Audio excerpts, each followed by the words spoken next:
అత్యాశ ఒక చిట్టి కథ. అనగనగా ఒక అడవిలో ఓ నక్క ఉండేది. అది చాలా జిత్తులమారి. అందుకే అడవిలోని జంతువులు దానికి దూరంగా ఉండేవి. దాంతో ఆకులు, అలములు తింటూ కష్టంగా బతికేది. ఒకరోజు ఆకలితో అలసిపోయిన నక్కకి ఒక పిల్లి ఎదురైంది. పిల్లి పెద్దమ్మ, ఎలా ఉన్నావు అని పలకరించింది. నక్క ఆహారం లేక చచ్చిపోతున్నాను అని చెప్పింది.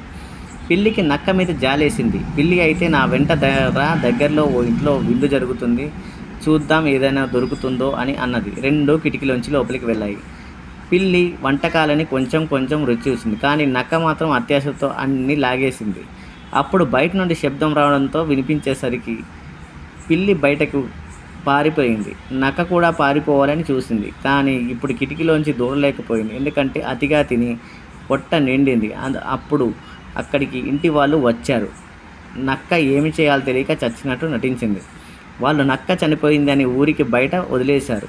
వాళ్ళు వెళ్ళాక నక్క లేచి దుమ్ము దులుపుకొని అమ్మయ్య బతికాను కదా అని అనుకుని తిరిగి అడవిలోకి పారిపోయింది. నీతి: అత్యాశ అనర్థానికి దారి తీస్తుంది.